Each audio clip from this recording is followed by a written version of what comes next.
Good morning. Dwayne here, Dry Creek Wrangler School.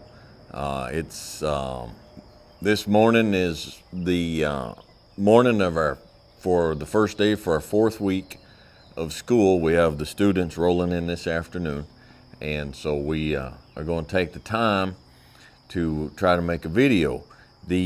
While we have some downtime, the videos have been getting a little bit long in between. Haven't really kept up like we should, and so we're going to try to take the opportunity this morning to do that.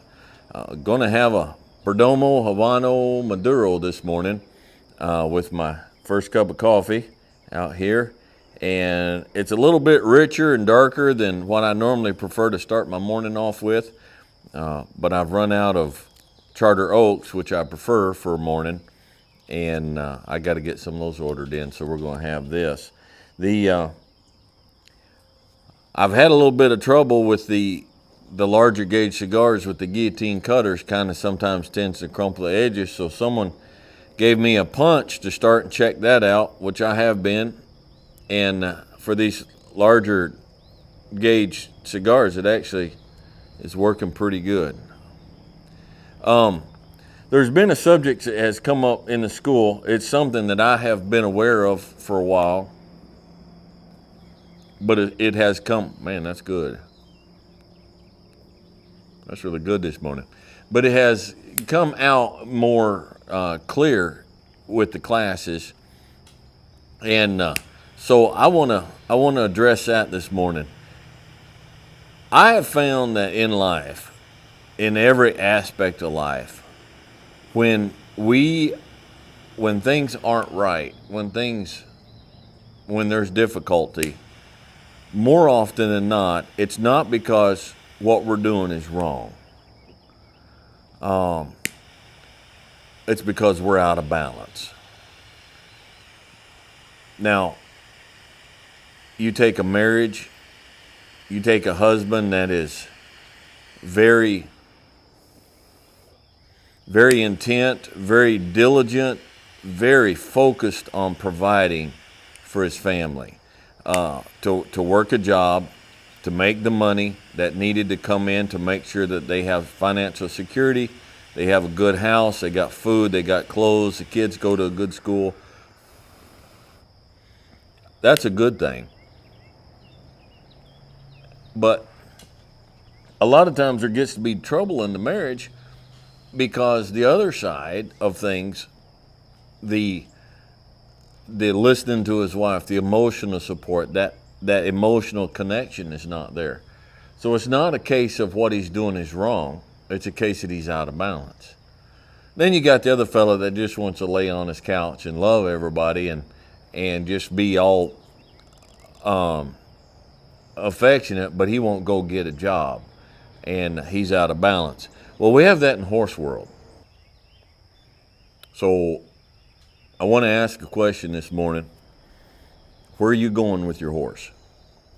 If you have a horse that you're working on and you're watching these videos to help you with your horsemanship, first thing you have to know is where you're going. You have to have a destination. You have to know, my horse is here and I want my horse to get here. Okay, that's the first thing. Now, after you do that, we got to decide the method that we're going to use to get from here to here. And that's where we split. That's where there's division. Someone says, I want to get my horse from here to here, but I want to only use these methods. Someone else says, well, I want to get my horse from here to the same destination, but I need to use these methods. And where we wind up with divisions in the horse industry is not in disagreement usually on the destination. The disagreement comes in on the route that we take to get there. And there are routes to take to get there, different routes, and neither one of them are wrong. Now, if it's abuse is wrong. If your horse is afraid and you're not addressing that fear, and you're just trying to shove them through it, that's wrong.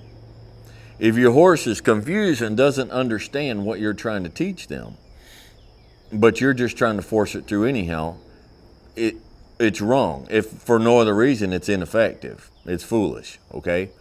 But we have schisms in the horse world today because we're out of balance, and that's what it comes down to. It's a lack of balance. Sometimes nurturing the horse and patience and time with the horse is necessary, but you can get out of balance in that. And sometimes discipline is necessary. Listen, sometimes your horse needs discipline. Now, I wouldn't tell somebody how they need to discipline their child. They're the parent. They need to figure that out. But sometimes your child, your horse, either one, they need discipline. That's why we wind up with heathenistic kids and heathenistic horses. Nobody tells them no. But the problem is we get out of balance and we get too physical and we get too brutal and we don't take the time to nurture and to teach and to explain and to take away the fear. Or we're so lovey-dovey on the other side and we're so powder puff and we're so sparklies and rainbows that the horse gets to the point where the horse says, you know what, I'm not afraid and I know exactly what you're asking, but I'm bigger than you and I ain't doing that. And we won't deal with that. So now we have a problem with horse. So the problem becomes balance. We're too disciplinarian or we're too lax and permissive. So we've got to find that place in the middle. And part of that is you have to understand when you see someone else and the way they do things, you've got to try and understand why they're doing things that way. All right? Now, some folks, this is perfectly great, this is perfectly fine.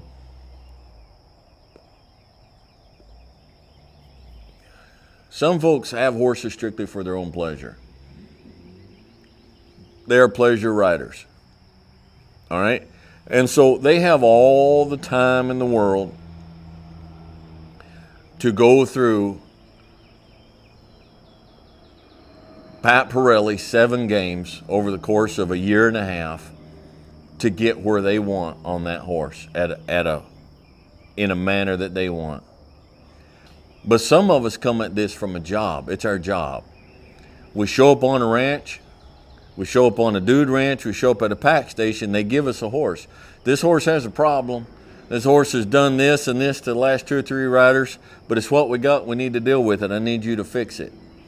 I don't have a year and a half. I can't sit there and go through Pirelli's games. I can't sit there and baby and beg and plead and take 15 minutes a day and go out there and pet and scratch his horse and beg and plead and hope this horse will eventually come around and become some kind of pet. I have a job to do, and that horse has a job to do. Now, we got to stay in balance. I can't do it the old way. I won't do it the old way. I won't do that. I won't go back to the old way of training a horse and use fear and intimidation and brute force. That's out of balance. But I can't go over here and do this either the way some folks have the liberty to do it, because that's out of balance. I have a job to do. So my place, the way I approach a horse, is somewhere here in the middle. Okay? I don't ask you to come from where you are to where I am, because where you are is not where I am. And what you're doing is not what I'm doing. And so I will watch you take the time that you take and take the approach that you take on your horse, and I say, good for them. That's good. They have the ability and they have the time and they have the liberty to do that. But I can't do that. All right? I guess as a heads up for the students, future students coming out, this is a Wrangler school. We are job oriented. I've been to a number of Pirelli's things. I've been to Craig Cameron's things. I've watched a lot of Brannaman's stuff. I've watched a lot of different guys and been to a lot of their, 3-day deals and this. But what we are here is we're teaching you how to do a job. And when you walk onto a place, they give you the horse that you have to deal with. Then you have to work with that horse. All right, you don't have a lot. And if you are a pleasure rider, trail rider who's coming here to learn more about horsemanship, it's the same thing. Okay, sometimes you don't have the facilities and you don't have the time and you don't have what it takes to just spend forever. And we need to get the situation addressed. Now, I'm not saying that you address the situation, it has to be taken care of today. This last week, we just had a student, he brought his own horse. And so she's young horse, 3-year-old, no buck or anything, but she had some don't want us in there and whatnot. And we didn't get everything fixed. We didn't try. She's a baby. All right, she's a baby, but she's rideable and she's workable. And so I'm like, I showed him, and so we went through the deal, and like, okay, this is where she is, and this is what we need to do over the next several weeks to bring her along and to show her and to teach her. But she's still rideable, and she's not trying to hurt anybody. Okay, so I think this video this morning's been kind of wandering maybe, and it's not been as sharp and concise as I prefer to do. But I want us to step back, and I want us to be in balance. Cigars are great, all right? But chain smoking cigars is out of balance. And getting on here and not knowing what in the Sam Hill you're talking about, but you read an article or two on the internet and you listen, and so you get on there and say all smoking is bad, everything's bad, it's all wicked. That's out of balance the other direction too. There's a balance in the middle. There's a balance in the middle. All of life is a balance, and you need to find your balance. You need to find your balance. When you find your balance in life and you get your life balanced out, you'll find that your horsemanship balances out as well. Okay? All right. Well, school's going good. Like I said, we're moving into the 4th week. It's been really good, and we're going to try to keep you guys updated. I've got a new sponsorship coming up. Now, you guys are cringing. Don't leave me on this. This is really good. I'm gonna let you in and tell you about this coming up shortly. This is someone whose product is directly related to what we're doing here, and I've been using it for years, long before this come up.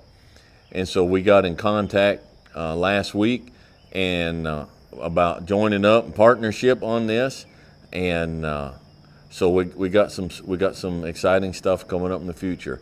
If you like this, click like, subscribe if you haven't, hit that bell to be notified. We do have the Patreon account if you want to support the school and try to support what we're doing here. We have openings in the fall. We still have some openings coming up in the fall, and so if you're interested in being part of the school, I don't think we have anything open, do we, Mama, for the rest of the summer? We have 2 or 3 cancellations. We've had a couple of cancellations, so you may get lucky if you want in a spot this summer yet. But in June. But I'm gonna warn you up front, you need to be part lizard. I forgot what it was like here in Tennessee. It's hot. But we do have a couple spots in June as of today. Today's the 22nd of May, and this fall. So we'd love to hear from you. Until then, be logical, be reasonable, be safe, and have fun.